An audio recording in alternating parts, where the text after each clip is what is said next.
Dans le dossier de candidature et dans le cahier des charges, il y avait évidemment un volet équipement sur lequel on pourrait recevoir cette compétition. Nous nous étions engagés à réaliser entre 7 millions et 7 millions et demi de travaux au golf national qui avaient plusieurs vocations. La première, c'était d'améliorer la qualité de l'entretien du parcours. La deuxième, c'était d'améliorer le design de certains trous. Et troisièmement, de mettre en place des investissements qui permettent d'accueillir les spectateurs en plus grand nombre. La communauté d'agglo de Saint-Quentin-en-Yvelines, déjà je rappelle, est propriétaire du terrain, même si la fédération aujourd'hui l'occupe dans le cadre d'un bail emphytéotique. Mais surtout, aujourd'hui, nous nous engageons aux côtés de la fédération pour l'organisation de la Ryder Cup 2018. Donc l'agglo financièrement quand même porte 1 million d'euros dans cette organisation. Et ce qui est aujourd'hui satisfaisant, c'est de voir tous les travaux qui ont été réalisés, la valorisation du site, d'une part pour l'accueil bien sûr de cette grande compétition, cette grande manifestation, mais aussi dans l'utilisation du golf dans les années à venir. Le CNDS est engagé depuis 2-3 ans sur les financements à la fois de l'organisation de la Ryder Cup, puisque je rappelle que notre conseil d'administration a voté une somme de 6 millions d'euros pour aider à l'organisation générale. Et depuis 2 ans, nous avons également une aide qui a été accordée pour justement l'amélioration du parcours d'1 million d'euros et qui effectivement aujourd'hui, et j'en suis heureux, ont été mis en œuvre.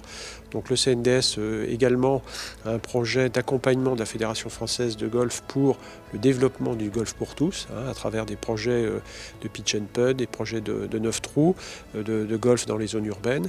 Donc nous accompagnons chaque année également par les campagnes de financement sur les équipements, le financement, les aides aux collectivités pour avoir des golfs accessibles à tous. Donc ça fait partie d'une politique générale qui a été mise en œuvre en accord avec le ministre, bien sûr. Financièrement, nous aidons à la rénovation à hauteur de 2 millions d'euros. Donc le président Huchon, qui est lui-même golfeur, n'a jamais hésité, bien sûr, à faire cela. Et nous nous inscrivons dans un partenariat qui vise la Ryder Cup, les Jeux Olympiques derrière. Et donc nous savons bien que la réfection de ce golf national est quelque chose qui est un tremplin pour en faire du golf un sport pour tous. Tout ça s'est fait en très peu de temps.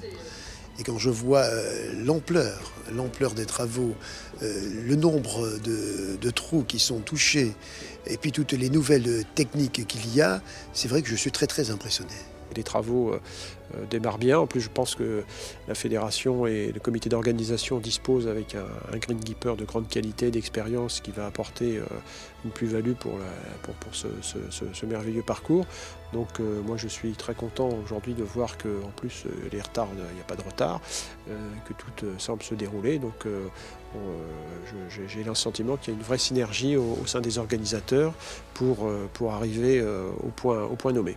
Nous sommes fiers et satisfaits de voir que finalement l'engagement financier de la communauté d'agglo sert vraiment dans la valorisation aujourd'hui du golf national qui est situé sur notre territoire. Et puis surtout vraiment la satisfaction de voir que le golf est en train de prendre une nouvelle dimension, une dimension internationale. Et si le golf a cette dimension internationale, la communauté d'agglomération de Saint-Quentin aussi.